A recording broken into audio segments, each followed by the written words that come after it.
Hello, good afternoon. Good afternoon, Miss. Good afternoon, ma'am. Good afternoon.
Okay, നമുക്ക് start ചെയ്യാം.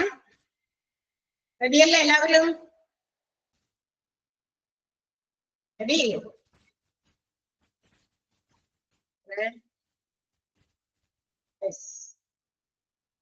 Okay, ഞാൻ sound mute ചെയ്യണേ.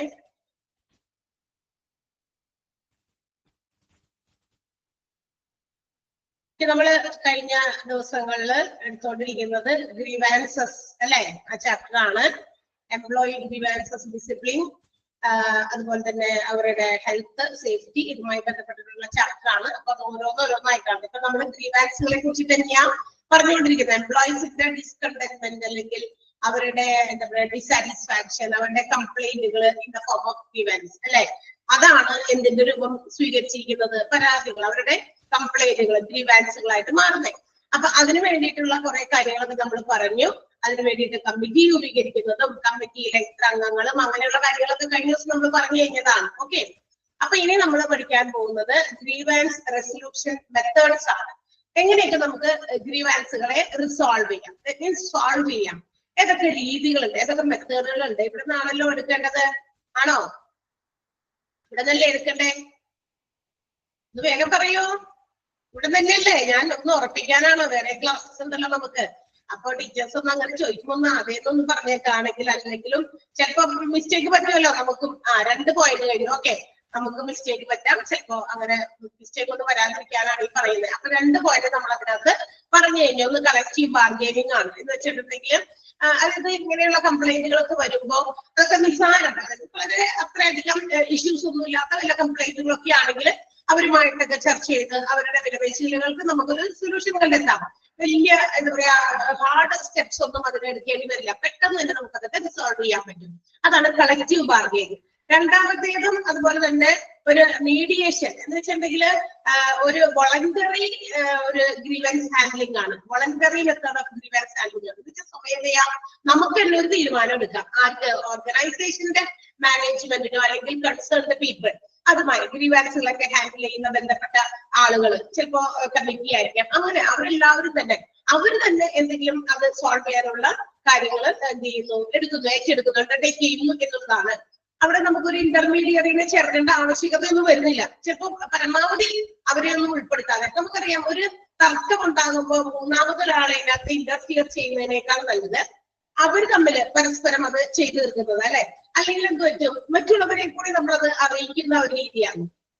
അപ്പൊ അത് ഈ ഓർഗനൈസേഷൻ മാത്രം അല്ലാതെ ഒന്നും നമ്മൾ ചിന്തിച്ചു നോക്കിയേ. ഇപ്പൊ ആരെങ്കിലും ഏതെങ്കിലും 2 വ്യക്തികൾ തമ്മിലുള്ള വഴക്കുകളും തർക്കങ്ങളൊക്കെ വരുമ്പോ ആ ഒരു വ്യക്തികൾ തന്നെ അതിനകത്തുള്ള എന്താ പറയാ ശരിയായ കാര്യങ്ങളും തെറ്റായ കാര്യങ്ങളും എന്താണെന്ന് ഡിസ്കസ് ചെയ്ത് അവർ തന്നെ അതിനൊരു സൊല്യൂഷൻ എടുക്കുമ്പോൾ it will be okay or fine എന്ന് പറയാം. നമുക്ക് അതൊരു നല്ല കാര്യമാണ്.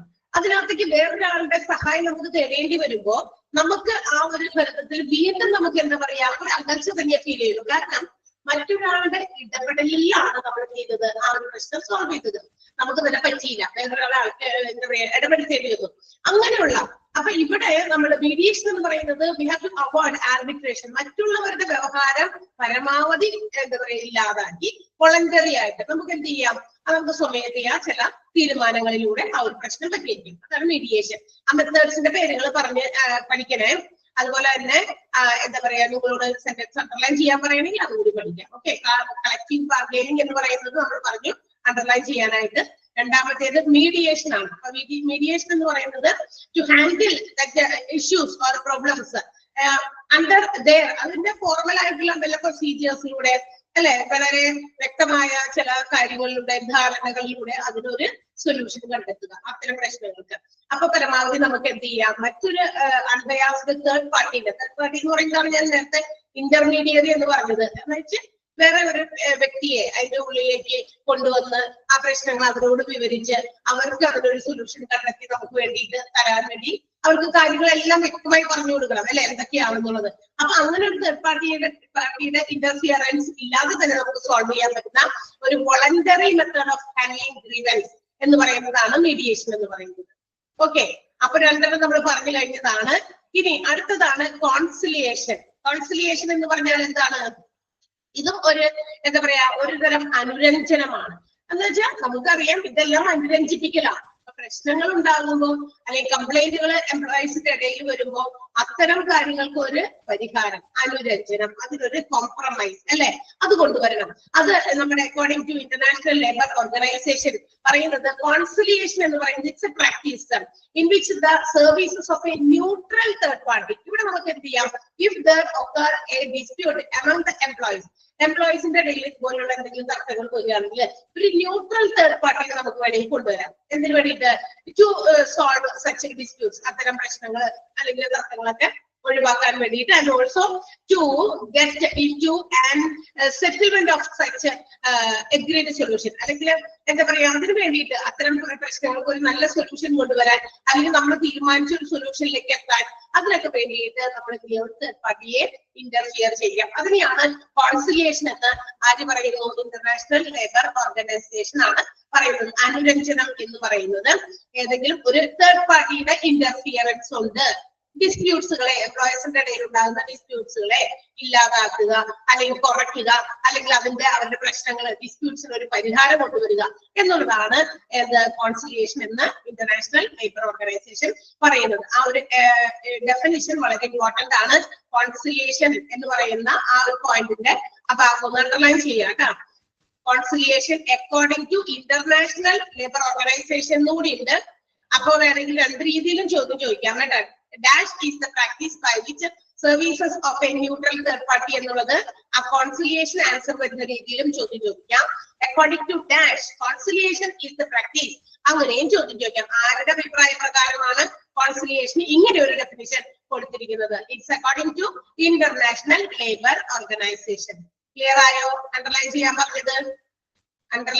പറഞ്ഞതും അതിൽ നിന്ന് ചോദിക്കാൻ രണ്ട് രീതിയിലും ചോദിക്കാനുള്ള സാധ്യതകൾ ഉണ്ട്. Okay, so there will be a conciliator. അവിടെ ഒരു എന്താ പറയാ അനുരഞ്ജിപ്പിക്കുന്ന ഒരാള് അല്ലെ, അനുരഞ്ജകൻ അവിടെ അതിന്റെ ഇടയിൽ ഉണ്ടായിരിക്കും.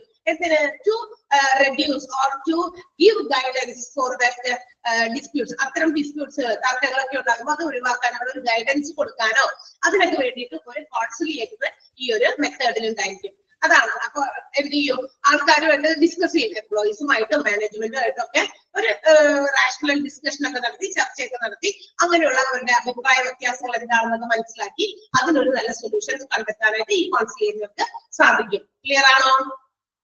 മനസ്സിലായോ? സെന്റൻസ് അണ്ടർലൈൻ ചെയ്തോ എല്ലാവരും? ഓക്കെ, അപ്പൊ കോൺസിലിയേഷൻ നമ്മൾ മനസ്സിലായല്ലോ. അപ്പൊ ഈ കോൺസിലിയേഷൻ എന്ന് പറയുന്നത് ഒരു തേർഡ് പാർട്ടിയുടെ ഇന്റർഫിയറൻസ് അവിടെ മസ്റ്റ് ആണ്. മനസ്സിലായോ? എന്തായാലും ഒരു തേർഡ് പാർട്ടി അവിടെ ഉണ്ടായിരിക്കും. ഇവിടെ ഒരു ന്യൂട്രൽ ആയിട്ടുള്ള തേർഡ് പാർട്ടി ആണ് എന്ന് ഉദ്ദേശിക്കണം നമ്മള്. എന്താ ന്യൂട്രൽ എന്ന് പറഞ്ഞു കഴിഞ്ഞാൽ? ന്യൂട്രൽ അങ്ങോട്ടും ഇങ്ങോട്ടും ഇല്ല.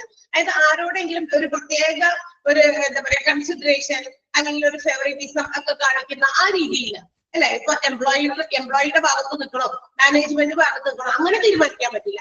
എവിടെയാണോ ന്യായം, ജസ്റ്റിസ് ഒക്കെ ഉള്ളത് അതിന് മാത്രമല്ല അവരുടെ ഭാഗത്ത് നിൽക്കുക, എന്നിട്ട് സൊല്യൂഷൻസ് കണ്ടെത്തുക. അല്ലാതെ ആർക്കും വേണ്ടി സംസാരിക്കുന്നവരൊക്കെ ഒന്നും ആകാൻ പാടില്ല എന്നാണ് പറയുന്നത്. അപ്പൊ ഏറ്റവും പ്രധാനപ്പെട്ട ഏറ്റവും മെയിൻ മോട്ടീവ് എന്ന് പറയുന്നത് ഈ ഒരു മെത്തേഡിന്റെ കോൺസിലിയേഷൻ മെത്തേഡിന്റെ ഏറ്റവും പ്രധാനപ്പെട്ട മോട്ടീവ് എന്ന് പറയുന്നത് എന്താണ്? To clear the disputes as soon as possible. എത്രയും പെട്ടെന്ന് ഇത്തരം തർക്കങ്ങൾ ക്ലിയർ ചെയ്യുക. അങ്ങനെ ആ തർക്കങ്ങൾ ഒഴിവാക്കി കഴിഞ്ഞാൽ നമുക്ക് പല കാര്യങ്ങൾക്കും നേട്ടമുണ്ട്. ചിലപ്പോ എന്തോന്ന് അറിയോ, ഈ തർക്കങ്ങൾ അങ്ങനെ നിലനിൽക്കുകയാണെങ്കിൽ it may lead to lockdowns. എന്ത് ചെയ്യും? ആൾക്കാര് അടച്ചുപൂട്ടും. എന്ന് വെച്ചാൽ അവര് ജോലി ചെയ്യുന്ന മേഖലയായിട്ടാണ് അതവര് എന്ത് ചെയ്യും? ലോക്ക് ഔട്ട് ചെയ്യും. എന്ന് വെച്ചാൽ അവർ പ്രവർത്തിക്കാതെ ഇരിക്കും, ജോലി ചെയ്യാതെയൊക്കെ ഇരിക്കും, സമരത്തിലേക്ക് പോകും. അങ്ങനെ വരുമ്പോ അതെന്ത് ചെയ്യും? അത് മറ്റു പല പ്രശ്നങ്ങളിലേക്കും, അതായത് ഓർഗനൈസേഷന്റെ ഡെവലപ്മെന്റിന്, അച്ചീവ്മെന്റിന്, അവരുടെ ഗോൾസ് അച്ചീവ് ചെയ്യാനുള്ള അതിനൊക്കെ തടസ്സമായി തീരും. അപ്പൊ ഏറ്റവും പെട്ടെന്ന് എന്ത് ചെയ്യുക? ഈ പറയുന്ന ഡിസ്പ്യൂട്ട്സുകളുടെ ഡ്യൂറേഷൻ കുറയ്ക്കുക, അത് എത്രയും പെട്ടെന്ന് പരിഹരിക്കുക. അതാണ് ഇതിന്റെ മെയിൻ ഒബ്ജക്റ്റീവ് കോൺസിലിയേഷന്റെ. കാരണം പരിഹരിക്കാം എന്ന് പറഞ്ഞ് നമ്മൾ തന്നെ ഇതിനുള്ള തീരുമാനത്തിൽ തലടി ചിലപ്പോൾ സമയമെടുക്കും.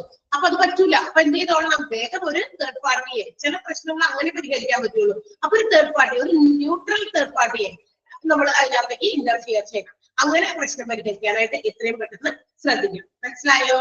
The main motive behind this method എന്നുള്ള സെന്റൻസ് അണ്ടർലൈൻ ചെയ്യാം. The main motive behind this method is to resolve the disputes as soon as possible. എത്രയും പെട്ടെന്ന് ഡിസ്പ്യൂട്ട്സുകളെ ഒഴിവാക്കുക. To avoid എന്തൊഴിവാക്കാനാണ്? To avoid lockouts, strikes, etc. or to reduce its duration. അല്ലെങ്കിൽ ഈ സ്ട്രൈക്കുകളൊക്കെ ലോക്കൗട്ടൊക്കെ തുടങ്ങി എന്നിട്ട് നമ്മൾ പ്രശ്നം പരിഹരിച്ചിട്ടില്ല. അപ്പൊ ആ ലോക്കൗട്ടുകളുടെയും സ്ട്രൈക്കുകളുടെയൊക്കെ ദൈർഘ്യം കുറയ്ക്കാൻ 5 ദിവസമോ 10 ദിവസമോ ഒക്കെ ഒന്നുള്ളത് ഒരു ദിവസം കൊണ്ട് തന്നെ അവർ സ്ട്രൈക്കിലേക്ക് പോയി എന്ന് പറയുമ്പോൾ പെട്ടെന്ന് തന്നെ നമ്മൾ എന്തെങ്കിലും നടപടികൾ സ്വീകരിച്ചില്ല എങ്കിൽ അടുത്ത ദിവസങ്ങളിൽ സമരങ്ങളും ലോക്കൗട്ടുകളും നടന്നുകൊണ്ടേയിരിക്കും. അപ്പൊ അത് ഒഴിവാക്കാനൊക്കെ വേണ്ടിയിട്ട് എന്ത് ചെയ്യണം? കോൺസിലിയേറ്ററുമായി നമ്മൾ ഇടപെടുത്തി എത്രയും പെട്ടെന്ന് എന്ത് ചെയ്യുക? ഡിസോൾവ് ചെയ്യുക, അല്ലെങ്കിൽ അത്തരം കാര്യങ്ങൾക്ക് ഒരു സൊല്യൂഷൻസ് കൊണ്ടുവരിക. ക്ലിയർ ആണല്ലോ? മനസ്സിലായില്ലേ? ആ സെന്റൻസ് അണ്ടർലൈൻ ചെയ്യണം. ദ മെയിൻ മോട്ടീവ് എന്ന് പറയുന്ന സെന്റൻസ്. ആദ്യത്തേത് നമ്മുടെ കോൺസിലിയേഷന്റെ പാരഗ്രാഫ് തുടങ്ങിയപ്പോൾ 2 രീതിയിൽ ചോദ്യം ചോദിക്കാമെന്ന് പറഞ്ഞിട്ട് ആ ഒരു ഡെഫിനിഷൻ അങ്ങനെ തന്നെ അണ്ടർലൈൻ ചെയ്യാനാണ് പറഞ്ഞത്. മറന്നു പോകരുത്. ഓക്കെ, അപ്പൊ തന്നെ അണ്ടർലൈൻ ചെയ്യാം. നെക്സ്റ്റ് വൺ, അടുത്തത് ആർബിട്രേഷൻ ആണ്. ആർബിട്രേഷൻ അത് മറ്റൊരു രീതിയിലുള്ള, ഇതെല്ലാം അനുരഞ്ജനം, വ്യവഹാരം എന്നൊക്കെ തന്നെയാണ്. ആർബിട്രേഷൻ എന്ന് പറഞ്ഞാൽ വാക്ക് നമ്മൾ നേരത്തെ കണ്ടു. അതിന്റെ മീനിങ് വ്യവഹാരം എന്നാണ്. എന്ന് വെച്ചാൽ അവരുമായിട്ടുള്ള ഒരു എന്താ പറയാ ഇടപെടലുകൾ. അപ്പോ ഇവിടെയും ഒരു അൺബയാസ്ഡ് തേർഡ് പാർട്ടീനെ തന്നെ ഇൻവോൾവ് ചെയ്യിപ്പിച്ചിട്ട് പ്രശ്നങ്ങൾക്ക് പരിഹാരം ചെയ്യൽ തന്നെയാണ്. ഇവിടെ ഒരു ഇംപാർഷ്യൽ സൊല്യൂഷൻ തന്നെ, അതായത് അവര് കേസുകളൊക്കെ പഠിക്കുന്നു, ഇഷ്യൂസ് ഒക്കെ മനസ്സിലാക്കുന്നു, എന്നിട്ട് ഒരു ഇംപാർഷ്യൽ ആയിട്ട് പക്ഷഭാഗമില്ലാത്ത ഒരു സൊല്യൂഷനിലേക്ക് എത്തുന്നു. ആരുടെയും ഭാഗം നിന്ന് പറയുക, അതൊക്കെ തന്നെയാണ് അതിനകത്ത്. പക്ഷെ ഇതിനകത്ത് നമ്മൾ എന്താ പറയുക, ഒരു കോർട്ട് ഇന്റർവെൻഷന്റെയോ അതിന്റെ ഒന്നും ആവശ്യമില്ല. എന്നുവെച്ചാൽ ഇന്റർമീഡിയറി മാത്രം വന്നിട്ട് അതിന്റെ പ്രശ്നങ്ങൾ പരിഹാരം കണ്ടെത്തുന്നു. ചിലത് അവിടെയും ഒതുങ്ങൂല. ചിലതൊക്കെ കേസിലേക്കൊക്കെ പോകും. അപ്പൊ കോടതി ഇടപെടേണ്ട അവസ്ഥകളൊക്കെ വരാൻ സാധ്യതയുണ്ട് കേട്ടോ. അപ്പൊ അതില്ല ഇവിടെ അങ്ങനെയില്ല. എന്തായാലും തേർഡ് പാർട്ടീസിനൊക്കെ ഉൾപ്പെടുത്തി ഒരു compassionate solution have to be taken. ഒരു നല്ലൊരു പക്ഷപാതമില്ലാത്ത ഒരു സൊല്യൂഷൻ അതിനു വേണ്ടി കണ്ടെത്തുന്നു എന്നുള്ളതാണ്. ഇത് നമ്മുടെ ഫോർമലായിട്ടുള്ള എന്തെങ്കിലും കോടതിയുമായി ബന്ധപ്പെട്ടോ അവരൊന്നും വേണ്ട. അപ്പൊ ഡിസിഷൻസ്, അവര് തീരുമാനങ്ങൾ എടുക്കുന്നു. അതുപോലെ തന്നെ ആ എടുക്കുന്ന തീരുമാനങ്ങൾ അല്ലെങ്കിൽ അത്തരം ഡിസിഷൻസ് അത് കമ്പൽസറി ആണെന്ന് നിർബന്ധമില്ല എല്ലായ്പ്പോഴും. ചിലപ്പോ ആ താൽക്കാലികമായിട്ട് എടുത്തിരിക്കുന്ന തീരുമാനങ്ങളായിരിക്കാം. ആ താൽക്കാലികമായിട്ട് മാത്രം, അത് കഴിഞ്ഞ് പിന്നീട് ചിലപ്പോ മാറ്റങ്ങൾക്ക് വിധേയമാകാം എന്നാണ് ഉദ്ദേശിക്കുന്നത്. മനസ്സിലായല്ലോ? ആർബിട്രറി എന്ന് പറയുന്നത് ഒരു തേർഡ് പാർട്ടിയുടെ സഹായത്തോടെ നടത്തുന്ന ഒരു സൊല്യൂഷൻ തന്നെയാണ്. in which the third party they have to understand the issues among the employees. Employees-ന്റെ ഇടയിലുള്ള ഇഷ്യൂസ് മനസ്സിലാക്കണം. And also they have to take some impartial solution. ഒരു impartial ആയിട്ടുള്ള സൊല്യൂഷൻ ആയിട്ട് വേണ്ടി കണ്ടെത്തണം. Arbitration എന്ന് പറയുന്ന ആ സെന്റൻസ് അണ്ടർലൈൻ ചെയ്യാട്ടോ. This process of grievance handling takes place with the help of an unbiased third party. Okay, which studies the issue and in which the parties provide an impartial solution. അവിടെ വരെ മതി, impartial solution വരെ. Arbitration എന്ന് പറയുന്ന sentence അതിന്റെ point തുടങ്ങുന്നത് മുതൽ impartial solution വരെ കിട്ടിയാവും. ഏതൊക്കെയാണ് ഗ്രീവാൻസ് റിസോൾവ് ചെയ്യാനുള്ള മെത്തേഡുകൾ എന്നാണ് നമ്മൾ പഠിച്ചുകൊണ്ടിരിക്കുന്നത്. ഒന്നാമത്തെ മെത്തേഡ് നമ്മൾ ഏതാ പറഞ്ഞത്? ഒന്നാമത്തെ കളക്റ്റീവ് ബാർഗെയിനിങ് ആണ് നമ്മൾ പറഞ്ഞത്. രണ്ടാമത്തേത് മീഡിയേഷൻ എന്ന് പറഞ്ഞു. മൂന്നാമത്തേത് കോൺസിലിയേഷൻ, ഒരു തേർഡ് പാർട്ടിനെ ഉപയോഗിച്ച് ന്യൂട്രൽ തേർഡ് പാർട്ടിയാണ്. അതിനുശേഷം നമ്മൾ പറയുന്നത് ആർബിട്രേഷൻ, അവിടെ ഒരു അൺബയാസ്ഡ് തേർഡ് പാർട്ടിനെ ഉപയോഗിച്ചിട്ട് ഇഷ്യൂസ് മനസ്സിലാക്കി ഇംപാർഷ്യൽ ആയിട്ട് സൊല്യൂഷൻ കണ്ടെത്തുന്നു. Okay, and the last one, അഞ്ചാമത്തെ മെത്തേഡ് ആണ് നമ്മുടെ ഗ്രീവൻസ് റിസോൾവ് ചെയ്യാനുള്ള മറ്റൊരു മെത്തേഡാണ് adjudication. ഇവിടെയും grievances can be resolved by the interference of a third party. നമ്മൾ നേരത്തെ പറഞ്ഞ പോലെ തേർഡ് പാർട്ടിയെ തന്നെ ഉൾപ്പെടുത്താം. പക്ഷേ തൊട്ടു മുന്നിൽ ആർബിട്രേഷനിൽ നമ്മൾ പറഞ്ഞു ഇവിടെ കോർട്ടൊന്നും ഇടപെടേണ്ടാകും. പക്ഷെ ഇതിനകത്ത് ഇത്തരം സാഹചര്യങ്ങളിൽ third party will be employed by the government. എന്തായിരിക്കും ഇവിടെ തേർഡ് പാർട്ടിയെ തരുന്നത് ഒരു ഗവൺമെന്റിന്റെ പ്രഖ്യാപനത്താണ്. എന്ന് വെച്ചാൽ നമ്മൾക്ക് തോന്നിയ ആളുകളെ കൊണ്ടുവന്ന് ആ പ്രശ്നം സോൾവ് ചെയ്യാനായിട്ട് നമ്മള് കൊണ്ടുവരാൻ പറ്റില്ല. അത് ഗവൺമെന്റ് തന്നെ തീരുമാനിച്ച് ആരെങ്കിലും അതിന് വേണ്ടിയിട്ട് സെലക്ട് ചെയ്തിട്ടായിരിക്കും ആ ഒരു പ്രശ്നത്തിന്റെ കാര്യത്തിൽ തരിക.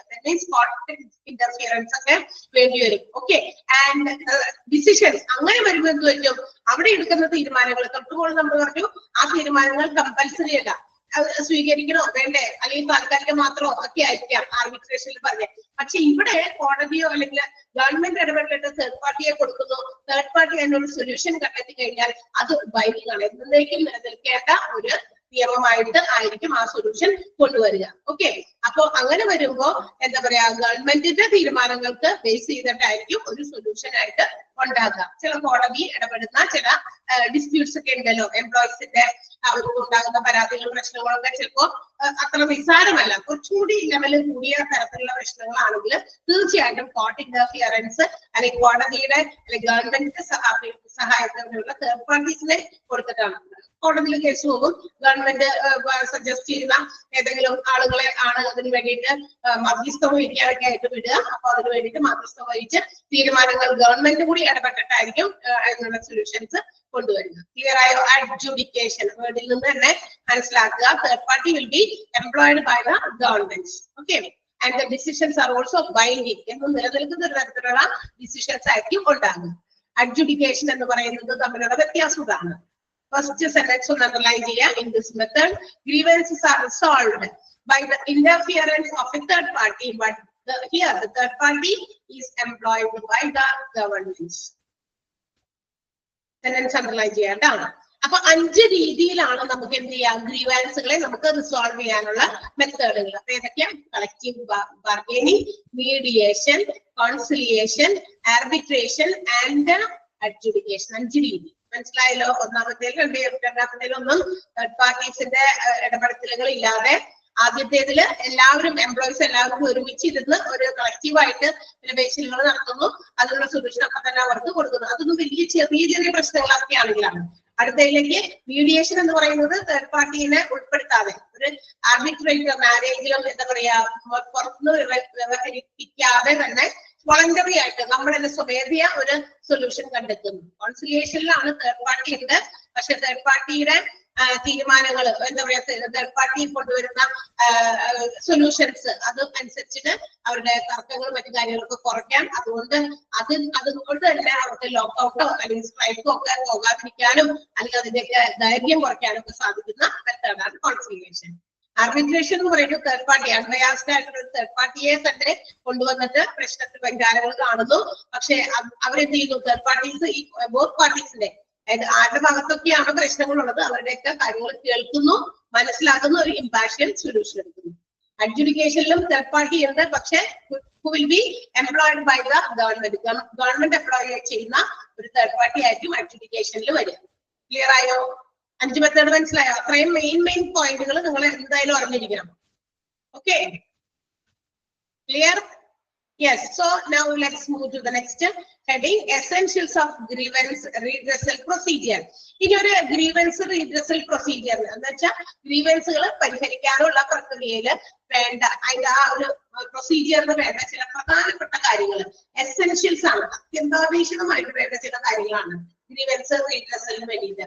സോ ലെറ്റ്സ് സീ എന്തൊക്കെയാണ് വേണ്ടത്. ഒന്നാമത്തേത് ആക്സെപ്റ്റൻസ് ആണ്. 2 പ്രോംപ്റ്റ്നെസ് ആണ്. ആക്സെപ്റ്റബിലിറ്റി എന്ന് പറഞ്ഞാൽ എന്താ? സ്വീകാര്യമായത്. പ്രോംപ്റ്റ്നെസ് എന്ന് പറഞ്ഞാൽ എന്താ? പെട്ടെന്ന്, എത്രയും പെട്ടെന്ന്, അധികം സമയമൊന്നും കളയാതെ. ലീഗൽ സാങ്സിറ്റി എന്ന് പറഞ്ഞാൽ എന്താ?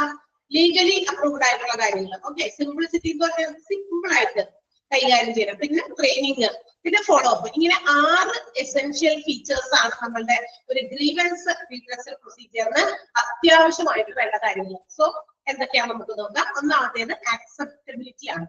എന്ന് വെച്ചാൽ while taking the procedures for grievance handling, ഗ്രീവൻസുകളുടെ സൊല്യൂഷൻസിന് വേണ്ടി അല്ലെങ്കിൽ ഗ്രീവൻസുകൾ നമ്മൾ ഹാൻഡിൽ ചെയ്യുമ്പോൾ നമ്മള് അതിന് വേണ്ടിയിട്ടുള്ള കാര്യങ്ങളൊക്കെ ചെയ്യുന്നതിന് മുമ്പ് തന്നെ it should be discussed with the management workers and also union trade union ഉണ്ടെങ്കിൽ അവരും ഒക്കെ ആയിട്ട് കൂടി ആലോചിച്ച് അവർക്ക് ആക്സെപ്റ്റബിൾ ആകുമോ എന്ന് കൂടി നോക്കണം.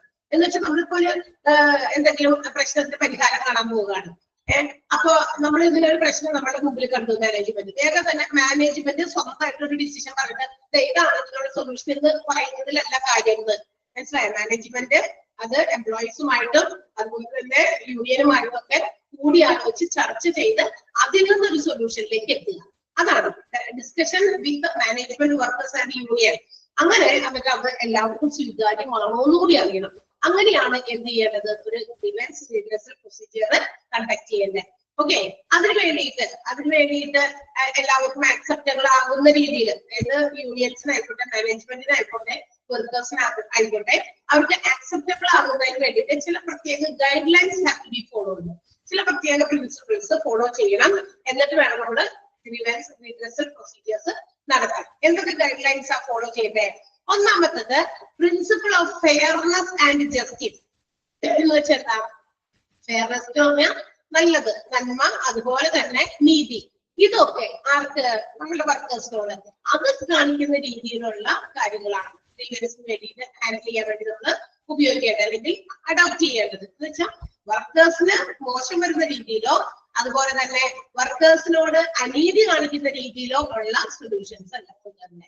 അപ്പൊ സൊല്യൂഷൻസ് എടുക്കുമ്പോൾ ആ നടപടികൾ സ്വീകരിക്കുന്നതിന് മുമ്പ് അത് വർക്കേഴ്സിന്റെ നന്മയെയും അതുപോലെ വർക്കേഴ്സിന്റെ നീതിക്കും എന്താ പറയാ ഒതുക്കുന്ന രീതിയിലാണോ എന്ന് ശ്രദ്ധിക്കണം. എന്നിട്ട് വേണം സോൾവ് ചെയ്യുന്നത്. അല്ലാതെ സോൾവ് ചെയ്യാട്ടാ അതെ ഇതിനുള്ള പരിഹാരം ഇതാണ് എന്ന് പറഞ്ഞിട്ട് അടിച്ചേൽപ്പിക്കുന്ന രീതിയിലുള്ള പരിഹാരം ആകരുത്. ഓക്കെ, അവർക്ക് ഫേവറബിൾ ആണോ, അവർ ഓക്കെ ആണോ, അവർക്ക് ന്യായം കിട്ടിയെന്ന് അവരുടെ ഭാഗത്ത് നിന്ന് ചിന്തിക്കുമ്പോൾ അവർക്ക് ന്യായമായി അത് കിട്ടി എന്ന് അവർക്ക് ഒരു ഫീലിംഗ് ഉണ്ടോ, അതാണ് ഉദ്ദേശിച്ചത്.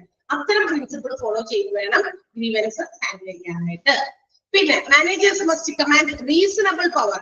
ഒരു എന്താ പറയാ ഒരു റീസണബിൾ ആയിട്ട് ഒരു മിതമായ നിരക്കിലുള്ള അധികാരമൊക്കെ മാനേജ്മെന്റ് ഈ പറയുന്ന അവരുടെ കമാൻഡിങ്ങില് വർക്കേഴ്സിനോട് എന്തെങ്കിലുമൊക്കെ കാര്യങ്ങളൊക്കെ ഇങ്ങനെ കമാൻഡ് ചെയ്യുമല്ലോ, ആജ്ഞാപിക്കുകയൊക്കെ ചെയ്യുമ്പോൾ ഒരു റീസണബിൾ ആയിട്ട് പവർ ഉപയോഗിക്കാം. അല്ലെ, ഭയങ്കര ശക്തമായ അധികാരം ഉപയോഗിച്ച് വർക്കേഴ്സിനോട് പെരുമാറിയാൽ ചിലപ്പോൾ may not be acceptable by every. അതെന്താ കാരണം? അതിനെന്താ കാരണം? ഒരു കാരണം പറയാമോ? എന്തെങ്കിലും കാരണമുണ്ടോ? ഇപ്പൊ ഒരു ഓർഗനൈസേഷനിൽ ജോലി ചെയ്യുന്നു ഒരുപാട് ആൾക്കാർ, അല്ലെ, അവിടെ മാനേജ്മെന്റ് ഉണ്ട്, ജോലിക്കാരുണ്ട്, എംപ്ലോയീസ് ഉണ്ട്, ഒരുപാടുണ്ട്. അപ്പൊ ഇങ്ങനെ നടക്കുന്ന സമയത്ത് എന്തെങ്കിലും ഒരു റൂള് കൊണ്ടുവരാൻ ചിലപ്പോ എംപ്ലോയീസിന്റെ ഇടയിൽ എന്തെങ്കിലുമൊക്കെ പ്രശ്നങ്ങൾ അവർക്ക് മാനേജ്മെന്റിന്റെ ചില കാര്യങ്ങൾ പിടിക്കാനില്ല. അപ്പൊ അവര് എന്തെങ്കിലും കംപ്ലൈന്റുകളായിട്ട് വന്നു. അപ്പൊ സൊല്യൂഷൻ ആയിട്ട് മാനേജ്മെന്റ് ഒരു വലിയ അധികാരത്തിൽ എന്ത് ചെയ്യുന്നു, മാനേജ്മെന്റിന്റെ എല്ലാ അധികാരവും ഉണ്ടല്ലോ, അത് ഇതിന്റെ സൊല്യൂഷൻ ഇതാണെന്ന് പറഞ്ഞിട്ട് ഒരു വലിയ തീരുമാനം അടിച്ചേൽപ്പിക്കുകയാണ് എംപ്ലോയീസിന്റെ പേരിൽ.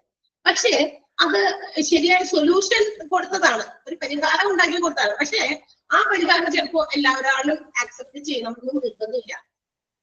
ഫോർ എക്സാമ്പിൾ ഞാൻ പറയാം, അതെന്ന് വെച്ചാലേ ഇന്നത്തെ കാലത്ത് എന്താ പറയാ മാനേജ്മെന്റ് എന്നതിനേക്കാൾ ഉപരിയും ഒരുപാട് അവരുടെ മാനേജ്മെന്റിന്റെ കീഴിൽ ജോലി ചെയ്യുന്ന എംപ്ലോയീസ് ഒരുപാട് ക്വാളിഫൈഡ് ആയിട്ടുള്ള, ഒരുപാട് സ്കിൽഡ് ആയിട്ടുള്ള, ഒരുപാട് നോളജ് ഉള്ള എംപ്ലോയീസും വർക്ക് ചെയ്യുന്നുണ്ട്.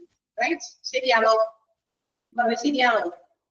മാനേജ്മെന്റിന് തീരുമാനങ്ങളോ അല്ലെങ്കിൽ പുതിയ ഐഡിയാസോ കൊണ്ടുവരുന്നതിനേക്കാൾ നല്ല രീതിയിൽ ചിന്തിക്കാനും പ്രവർത്തിക്കാനും കഴിവുള്ള ഒരു വലിയ കൂട്ടം അസറ്റ് ആയിട്ടുള്ള എംപ്ലോയീസ് ഒരു ഓർഗനൈസേഷനിലുണ്ട്. Without any doubt we can say, ഒരു സംശയവും വേണ്ട കാര്യത്തില്. ഓക്കെ, അപ്പോ അങ്ങനെ ഇരിക്കുമ്പോ അത്തരം എംപ്ലോയീസ് എന്താണ് ചിന്തിക്കുക? ഓ, കാര്യം ശരിയാണ്, മാനേജ്മെന്റ് പറഞ്ഞതാണ്, പക്ഷെങ്കിലും എന്താ പറയാ നമ്മൾ അത്തരം എംപ്ലോയീസിന്റെ ഭാഗത്ത് നിന്ന് എത്തിക്കുമ്പോ അവരുടെ ക്വാളിഫിക്കേഷൻ അതുപോലെ തന്നെ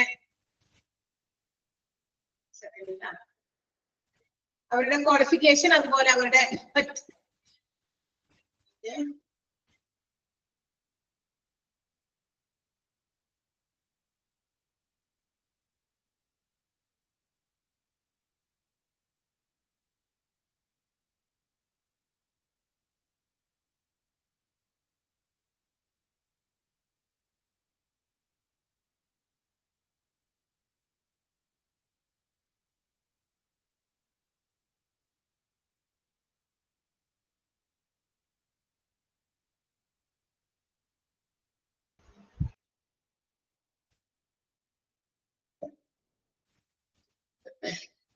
യെസ്. അപ്പോ അവരെന്ത് ചിന്തിക്കും?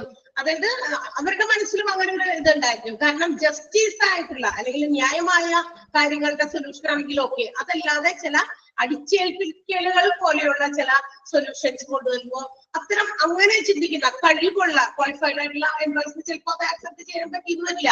ഓക്കെ. അപ്പൊ അതുകൊണ്ട് വർക്കേഴ്സിന്, ജോലിക്കാർക്ക് ജസ്റ്റിഫൈഡ് ആയിട്ടുള്ള അതുപോലെ തന്നെ ഫേവറബിൾ ആയിട്ടുള്ള ഫെയർ ആയിട്ടുള്ള ചില ആൻസേഴ്സ് കൊടുക്കുകയും അല്ലെങ്കിൽ സൊല്യൂഷൻസ് കൊടുക്കുകയും അതുപോലെ ഒരു റീസണബിൾ പവർ അവരുടെ മേല് ഉപയോഗിക്കുകയും ചെയ്യാം. കമാൻഡ് ചെയ്യുമ്പോഴൊക്കെ ഒരു റീസണബിൾ ആയിട്ടുള്ള മിതമായ നിരക്കില് ഭയങ്കരമായ അതിശക്തമായ മാനേജ്മെന്റിന്റെ അധികാരം കൊണ്ടുപോയി അടിച്ചേൽപ്പിക്കാൻ പാടില്ല. റൈറ്റ്? ക്ലിയർ ആയോ? രണ്ടാമത്തെ പോയിന്റ് മനസ്സിലായോ?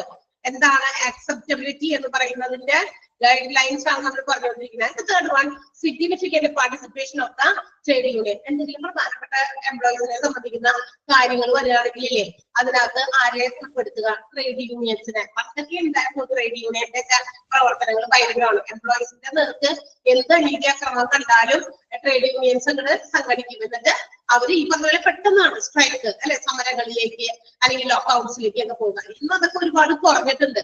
എന്തുകൊണ്ടാ? മാനേജ്മെന്റും എംപ്ലോയീസും തമ്മിൽ അത്തരം ഒരു ബന്ധത്തിലേക്ക് വന്നു. ഈ ഹ്യൂമൻ റിസോഴ്സ് മാനേജ്മെന്റ് ഒക്കെ അതിനു വേണ്ടിയിട്ടാണ് ഉണ്ടാക്കിയിരിക്കുന്നത്.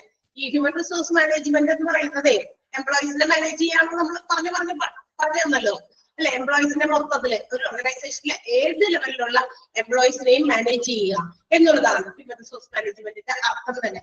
അപ്പൊ അതിന് ഇത്രയധികം പോപ്പുലാരിറ്റി അല്ലെങ്കിൽ ഈ അടുത്ത കാലങ്ങളിലാണ് ഇത്രയും പോപ്പുലറൈസ് ആയത്. എന്തുകൊണ്ട്?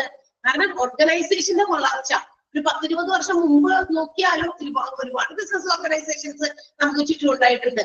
അതിന് 20 വർഷം മുമ്പുള്ളത് കൊണ്ട്. പക്ഷെ ഈ HRM എന്ന് പോലെയുള്ള ചില കോഴ്സുകൾ ഈ അടുത്ത കാലഘട്ടങ്ങളിലാണ് ഇത്രയും ഒരു ഡിമാൻഡഡ് കോഴ്സായി മാറിയത്. അതിന്റെ കാരണം എന്താ? ഈ എംപ്ലോയീസിനെയൊക്കെ നല്ല രീതിയിൽ മാനേജ് ചെയ്യണം. അവർക്ക് പോരായ്മകളും അല്ലെങ്കിൽ എന്തെങ്കിലും പ്രശ്നങ്ങൾ, അവരുടെ ട്രെയിനിങ് സംബന്ധമായ കാര്യങ്ങൾ, അവരുടെ റിക്രൂട്ട്മെന്റ് സംബന്ധമായ കാര്യങ്ങൾ, അപ്പൊ എംപ്ലോയിനെ സംബന്ധിക്കുന്ന എല്ലാവരും മാനേജ് ചെയ്യാൻ ഒരു സ്കിൽഡ് പ്രൊഫഷണൽസിന്റെ ഗ്രൂപ്പ് ഓഫ് ഒരു സ്കിൽഡ് പ്രൊഫഷണൽസിന്റെ ആവശ്യകത ഓർഗനൈസേഷൻസിൽ വന്നു.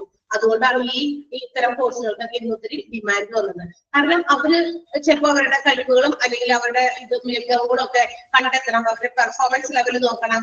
എംപ്ലോയീസിന്റെ അവരുടെ എന്താ പറയാ ലിമിറ്റേഷൻസ്, അവർക്ക് എന്തെങ്കിലും പോരായ്മകളുണ്ടോ എന്ന് നോക്കണം.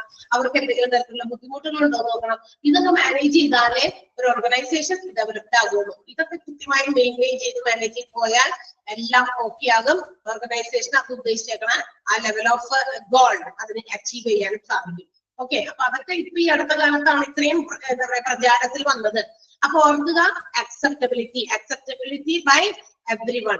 എടുക്കുന്ന തീരുമാനങ്ങൾ എല്ലാവർക്കും സ്വീകാര്യമാകണം. മാനേജ്മെന്റ്, വർക്കേഴ്സ്, യൂണിയൻസ് എല്ലാം കൂടി ഇടപെട്ട് ഡിസ്കസ് ചെയ്താണ് സൊല്യൂഷൻസ്, റീഡ്രസൽ പ്രൊസീജിയർ നടത്തേണ്ടത്. ഗ്രീവാൻസുകൾ ഉണ്ടാകുകയാണെങ്കിൽ അതിന്റെ എന്താ പറയാ പരിഹാര മാർഗങ്ങളൊക്കെ അവർ ഡിസ്കസ് ചെയ്ത് തീരുമാനിക്കണം. അങ്ങനെ ഡിസ്കസ് ചെയ്യുമ്പോൾ it should be based on the following principles. ഈ പറയുന്ന 3 പോയിന്റുകളിൽ ബേസ് ചെയ്തിട്ടുള്ള ഡിസ്കഷൻസ് ആണ് വേണ്ടത്. ഒന്ന്, fairness and justice to the workers. വർക്കേഴ്സിനോട് നല്ലത് അല്ലെങ്കിൽ അവരുടെ നീതി, ന്യായം അത് ഫോളോ ചെയ്തിട്ടാണ് പ്രിൻസിപ്പിൾസ്. അതൊരു പ്രിൻസിപ്പിൾ ആണ്. അടുത്തത്, managers must have the commanding reasonable commanding power. അതായത് ഒരു മിതമായ നിരക്കിലുള്ള ഒരു കമാൻഡിങ് പവർ ആയിരിക്കും ഉപയോഗിക്കേണ്ട എംപ്ലോയീസിന്റെ കാര്യത്തിൽ. Significant participation of trade union. യൂണിയനെ കൃത്യമായ രീതിയിൽ വേണ്ടെടുത്ത് അല്ലെങ്കിൽ അവരുടെ പ്രാധാന്യം അർഹിക്കുന്ന സ്ഥലത്ത് അവരെ പാർട്ടിസിപ്പേറ്റ് ചെയ്യുക. ക്ലിയർ ആയല്ലോ? 3 ആക്സെപ്റ്റബിലിറ്റി എന്ന് പറയുന്ന പോയിന്റ് മനസ്സിലായോ? അതിനകത്ത് ആ ഫസ്റ്റ് സെന്റൻസ് ഗ്രീവൻസ് പ്രൊസീജിയർ എന്ന് തുടങ്ങി ആക്സെപ്റ്റബിൾ ബൈ എവ്രി വൺ എന്ന് പറയുന്നത് വരെ ഒന്ന് അണ്ടർലൈൻ ചെയ്യാം. ആക്സെപ്റ്റബിലിറ്റി എന്ന് പറയുന്ന പോയിന്റില് എവ്രി വൺ വരെ അണ്ടർലൈൻ ചെയ്യാം.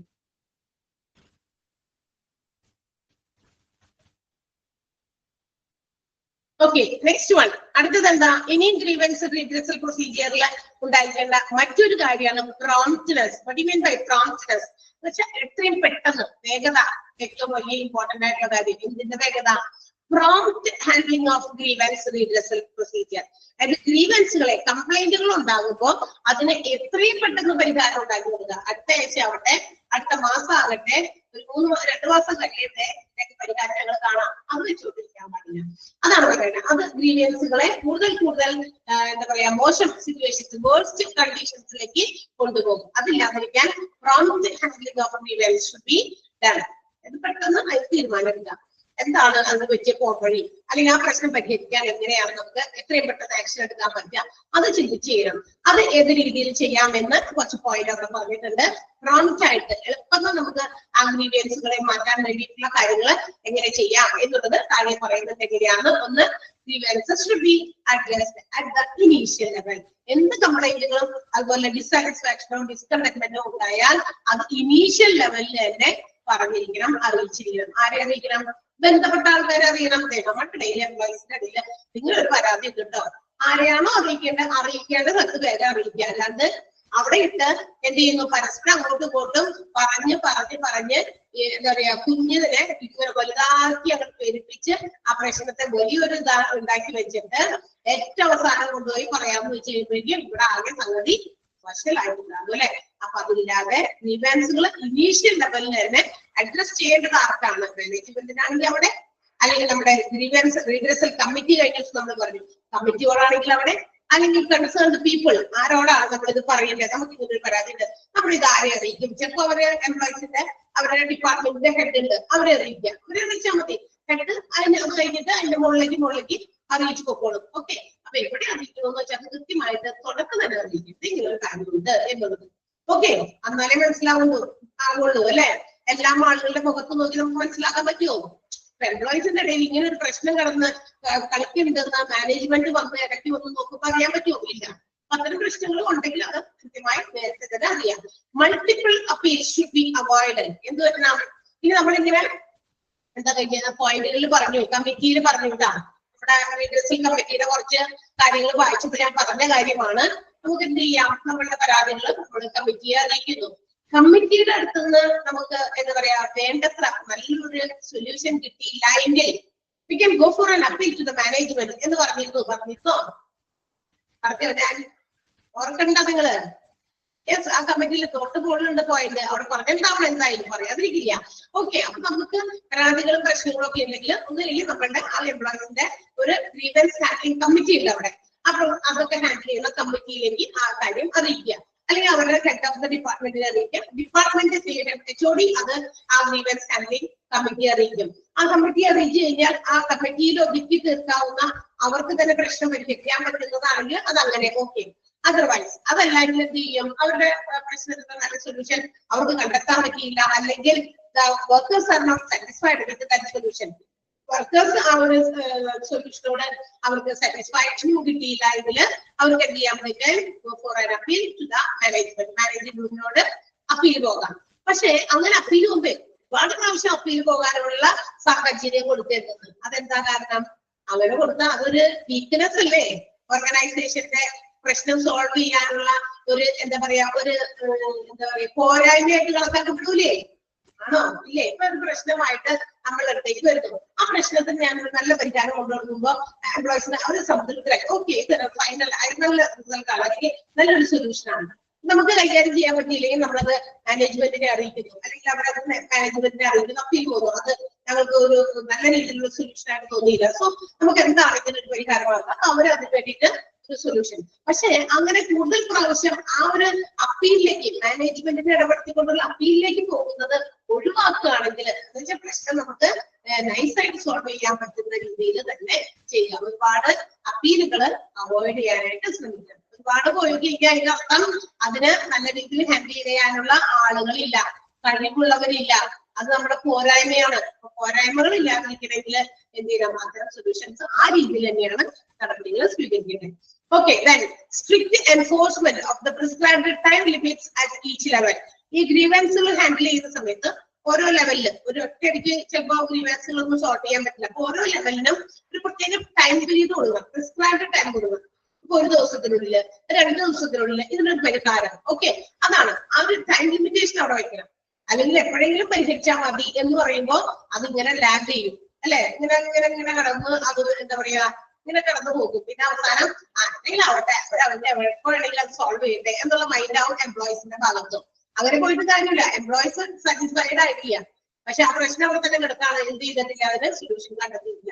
അങ്ങനെ വരുന്നത് സ്ട്രിക്റ്റ് എൻഫോഴ്സ്മെന്റ്. സ്ട്രിക്റ്റ് ആയിട്ട് പിന്നെ ഒരു പ്രിസ്ക്രൈബ്ഡ് ടൈമില് ആ ഒരു കാര്യം കംപ്ലീറ്റ് ചെയ്യാനായിട്ട് ഓരോ ലെവലും തീരുമാനിക്കണം അല്ലെങ്കിൽ ചിന്തിക്കണം. ഓക്കെ, ആൻഡ് ഇനി എന്താണ്, grievances should be forwarded to the concerned authorities. ഏതൊക്കെയാണോ പരാതികളും പരിഭവങ്ങളും ഒക്കെ ഉള്ളത് അത് ബന്ധപ്പെട്ട അധികാരികളിലേക്ക് കൃത്യമായിട്ട് എത്തിക്കണം.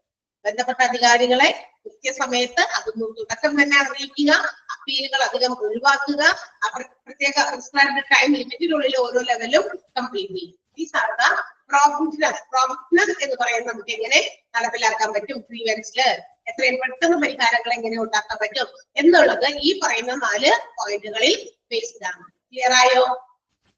4 പോയിന്റ് മനസ്സിലായോ? പ്രോംപ്റ്റ്നെസ് എന്ന് പറയുന്ന സെന്റൻസ് ഒന്ന് underline ചെയ്യാട്ടാ. Promptness handling of grievance should be the objective of grievance procedure. പിന്നെ ആ 4 പോയിന്റ്.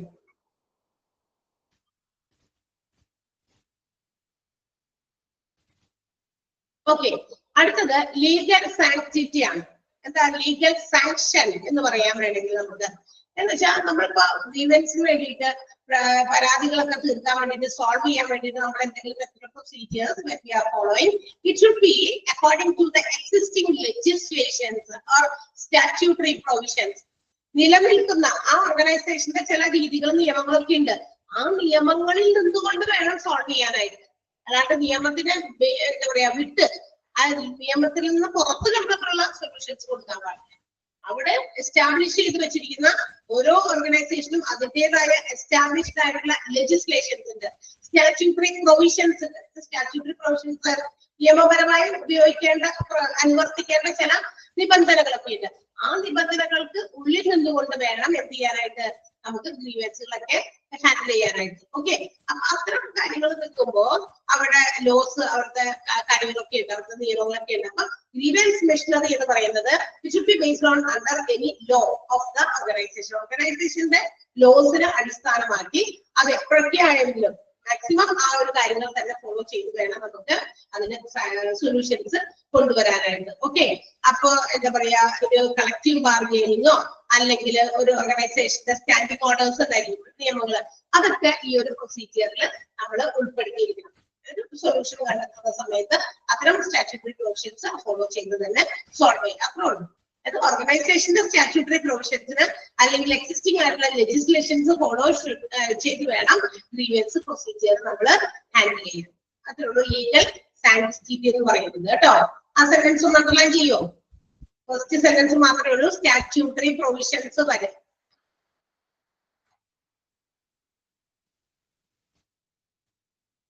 ലീഗൽ, മൂന്നാമത്തെ പോയിന്റിലാണ് ലീഗൽ സാങ്ക്ടിറ്റി, സ്റ്റാറ്റ്യൂട്ടറി പ്രൊവിഷൻസ് എന്ന് പറയുന്ന അവിടെ വരെ അണ്ടർലൈൻ ചെയ്യാം.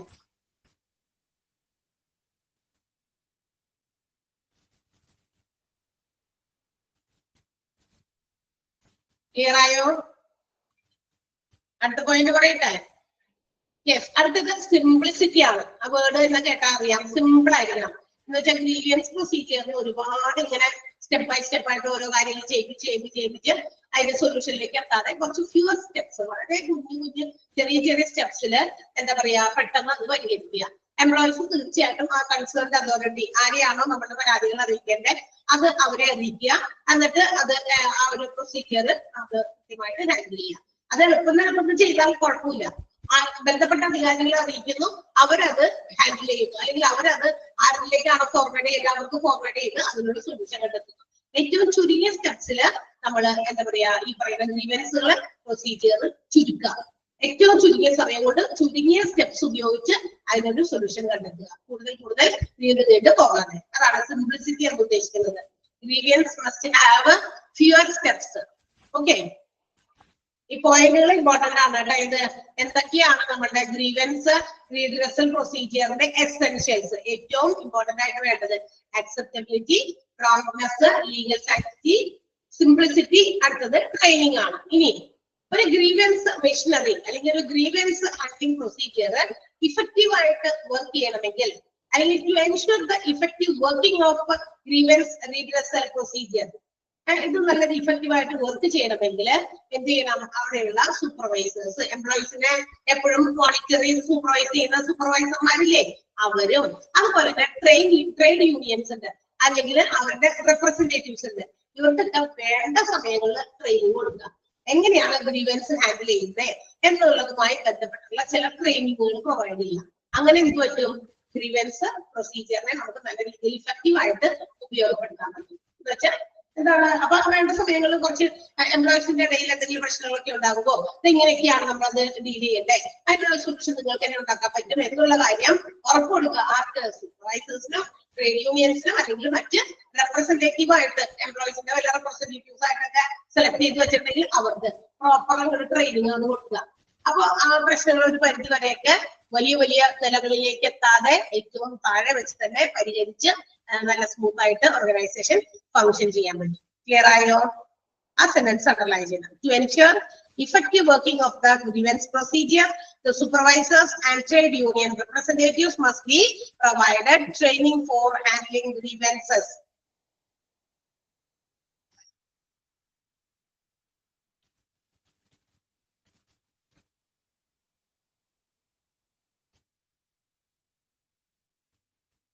Clear ayo? Okay, and the last one, അഞ്ചാമത്തെ എസെൻഷ്യൽ എന്താണെന്ന് നോക്കിയാൽ ഫോളോ അപ്പ് ആണ്. എന്ന് വെച്ചാൽ എന്താ, നമ്മൾ എന്ത് പ്രശ്നങ്ങൾ പരിഹരിച്ചാലും ആ പ്രശ്നം പരിഹരിച്ചു, ഓക്കെ അവരുടെ പ്രശ്നം സോൾവ് ആയില്ല, അതിന് കുഴപ്പമില്ല, ശ്രദ്ധിക്കേണ്ട, മറ്റുള്ള അങ്ങനെ എന്തെങ്കിലും ചെയ്തോട്ടെ, അങ്ങനെയല്ല. ഇവരുടെ പെർഫോമൻസുകളെ ഇടയ്ക്ക് റിവ്യൂ ചെയ്യണം. ആഫ്റ്റർ ദ റീഡ്രസൽ ഇതുപോലുള്ള പ്രശ്ന പരിഹാരങ്ങളൊക്കെ കഴിഞ്ഞു കഴിഞ്ഞാലും എന്ത് ചെയ്യണം, performance have to be reviewed regular ആയിട്ട് അവരെ റിവ്യൂ ചെയ്യണം. അവരുടെ ഗ്രീവൻസുകളൊക്കെ മാറി ശരിയായ രീതിയിൽ സന്തോഷത്തോടെ ഇപ്പൊ ജോലികളൊക്കെ ചെയ്യുന്നുണ്ടോ, പ്രശ്നങ്ങളൊന്നുമില്ല, എഫക്റ്റീവായി ജോലി ചെയ്യുന്നുണ്ടോ, കൃത്യത്തിന് വരുന്നുണ്ടോ, എല്ലാവരും അധികം ലീവുകളൊന്നും എടുക്കുന്നില്ലല്ലോ, ഇങ്ങനെയുള്ള കാര്യങ്ങൾക്ക് ഉറപ്പുവെക്കാൻ വേണ്ടിയിട്ട് എന്ത് ചെയ്യുക, ഫോളോ അപ്പ് നടത്തിക്കൊണ്ടിരിക്കുക. ഇനി വേണ്ട സമയങ്ങളിൽ മോഡിഫിക്കേഷൻസ് കൊണ്ടുവരണം. ഏതെങ്കിലും രീതിയിൽ പുതിയ പുതിയ മാറ്റങ്ങൾ കൊണ്ടുവരണം കൂടുതൽ ഇഫക്റ്റീവ് ആക്കാൻ വേണ്ടി. ഇത്തരം കാര്യങ്ങളൊക്കെ കൂടുതൽ ഇഫക്റ്റീവ് ആക്കാൻ വേണ്ടിയിട്ട് what all important modifications have to be made എന്ന് ആലോചിക്കണമല്ലോ, എന്തൊക്കെ മാറ്റങ്ങൾ കൊണ്ടുവരണം. അതിന് വേണ്ടിയിട്ട് ഫോളോ അപ്പ് നിർബന്ധമാണ് ഒരു ഗ്രീവൻസ് റീഡ്രസൽ പ്രൊസീജിയറിന്റെ എസെൻഷ്യൽസ്. ഓക്കെ, ഫോളോ അപ്പ് എന്നുള്ളത് അണ്ടർലൈൻ ചെയ്യണം. The procedure of grievance must be regularly reviewed. Important modifications must be done from time to time in order to make it more effective. രണ്ട് സെന്റൻസും underline ചെയ്യാം കേട്ടോ. Follow അപ്പിലാണ് ഇത് രണ്ട് ചെയ്യുന്നത്. Clear ആയോ? Essentials മനസ്സിലായോ എല്ലാവർക്കും? ഓക്കെ, സോ ഇത് നമ്മൾ പഠിക്കാൻ പോകുന്നത് ഗ്രീവൻസ് റീഡ്രസൽ പ്രൊസീജിയറിന്റെ ഫിഫ്ത് എണ്ണം. ഗ്രീവൻസ് ഇതാണ്. നെറ്റ് കട്ടായി പോയോ? അതുകൊണ്ടാണോ? ഓരോ പോയിന്റ് കഴിയുമ്പോൾ ഞാൻ ചോദിക്കുന്നുണ്ട്, മനസ്സിലായോ അപ്പൊ തന്നെ പറയണം. മിസ്സായി പോയി, ഓക്കെ, അത് പറഞ്ഞില്ല. അടുത്തത് അപ്പൊ എന്താ ഫിഫ്ത് വൺ, ട്രെയിനിങ്. എന്ന് വെച്ചാലില്ലേ, ഒരു നല്ല ഗ്രീവൻസ് എന്ന് പറഞ്ഞാൽ നമുക്കറിയാലോ പരാതികള് ഇതൊക്കെ ഹാൻഡിലേ സോറി അത് കുഴപ്പമില്ല കേട്ടോ. ഓക്കെ, അപ്പൊ ഇല്ലേ ഒരു ഗ്രീവൻസ് പ്രോപ്പർ ആയിട്ട് കറക്റ്റ് ആയിട്ട് ഇഫക്റ്റീവ് ആയിട്ട് ഫംഗ്ഷൻ ചെയ്യണമെങ്കിൽ എന്ത് വേണം? അവിടുത്തെ സൂപ്പർവൈസർ ആരെ എന്തിനാ? എംപ്ലോയീസിനെയാണ് സൂപ്പർവൈസ് ചെയ്യേണ്ടത്, അല്ലാതെ മാനേജ്മെന്റിനെ സൂപ്പർവൈസ് ഒന്നും ചെയ്തല്ലോ. അപ്പൊ എംപ്ലോയീസിനൊക്കെ സൂപ്പർവൈസ് ചെയ്യുന്ന സൂപ്പർവൈസേഴ്സിനും അതുപോലെ തന്നെ ട്രേഡ് യൂണിയന്റെ റെപ്രസെന്റേറ്റീവ്സ്, യൂണിയൻ അധികാരപ്പെട്ടിരിക്കുന്ന ചില ആൾക്കാരൊക്കെ ഉണ്ടെങ്കിൽ ഇവർക്ക് സമയാസമയങ്ങൾ കുറച്ച് ട്രെയിനിങ് കൊടുക്കാം. എന്ന് വെച്ചാൽ പരാതികളും പരിഭവങ്ങളും ഉണ്ടാകുന്നത് എംപ്ലോയീസിന്റെ ഇടയിലാണ്. അപ്പൊ അതിനെയൊക്കെ പരിഹരിക്കാൻ ചെറിയൊരു പ്രശ്നം ഉണ്ടെങ്കിൽ അതൊന്നും മാനേജ്മെന്റിന്റെ അടുത്തേക്കൊന്നും എത്തല്ല. അപ്പൊ അത് എങ്ങനെ തിരിഞ്ഞ് സോൾവ് ചെയ്യാം, അങ്ങനെയുള്ള കുറച്ച് എന്താ പറയാ പഠിപ്പിക്കലുകൾ കൊടുക്കാം അവരെ. ഇതൊക്കെ ഇങ്ങനെയൊക്കെയാണ് അതിന്റെ തീരുമാനം. അല്ലാതെ എപ്പോഴും നമുക്ക് എന്ത് കാര്യത്തിലും അത് സോൾവ് ചെയ്യാൻ മാനേജ്മെന്റിനെ സമീപിക്കേണ്ട ആവശ്യമില്ലല്ലോ. അപ്പൊ അതിന് വേണ്ടിയിട്ട് സൂപ്പർവൈസർമാർക്കും ട്രേഡ് യൂണിയൻ റെപ്രസെന്റേറ്റീവ്സിനും ഒക്കെ ചില ട്രെയിനിങ്ങുകൾ പ്രൊവൈഡ് ചെയ്യാം. ആ ട്രെയിനിങ്ങിലൂടെ എന്ത് ചെയ്യാം, ഈ ചെറിയ നിസ്സാര കാര്യങ്ങളൊന്നും മാനേജ്മെന്റിൽ എത്തില്ല. അവിടെ തന്നെ നമുക്ക് സോൾവ് ചെയ്ത് മുന്നോട്ട് പോകും. അപ്പൊ ഹാപ്പിയായി, എംപ്ലോയീസ് ഹാപ്പിയായി, എന്താണ് അതുപോലെ തന്നെ തീരുമാനങ്ങൾ എടുത്ത് സോൾവ് ചെയ്ത് നല്ല രീതിയിൽ സ്മൂത്ത് ആയിട്ട് പോകും. അല്ലെ, കുറച്ച് നീണ്ട അല്ലെങ്കിൽ കുറച്ച് കോംപ്ലിക്കേറ്റഡ് ആയിട്ടുള്ള പ്രശ്നങ്ങളാണെങ്കിൽ മാത്രമേ മാനേജ്മെന്റിലേക്ക് എത്തുന്നുള്ളൂ. ചിലപ്പോൾ അത് അവരുടെ കൈപ്പിടിയിലൊന്നും മൂല സൂപ്പർവൈസർമാർക്കോ ട്രേഡ് യൂണിയൻസിനോ ഒന്നും പരിഹരിക്കാൻ പറ്റിയെന്ന് വരില്ല. അങ്ങനെ വരുമ്പോ അതാണ് കുറച്ചുകൂടി മുകളിലേക്ക് നമ്മുടെ റീഡ്രസൽ കമ്മിറ്റിയുടെ അടുത്തേക്ക് കൊടുത്ത് അവിടെ പരിഹരിക്കപ്പെടാൻ പറ്റുമോ എന്നുള്ളത് അറിയുന്നത്. മനസ്സിലായോ? അതാണ് ട്രെയിനിങ്. മനസ്സിലായോ? Yes, next one, advantages of grievance redressal procedure.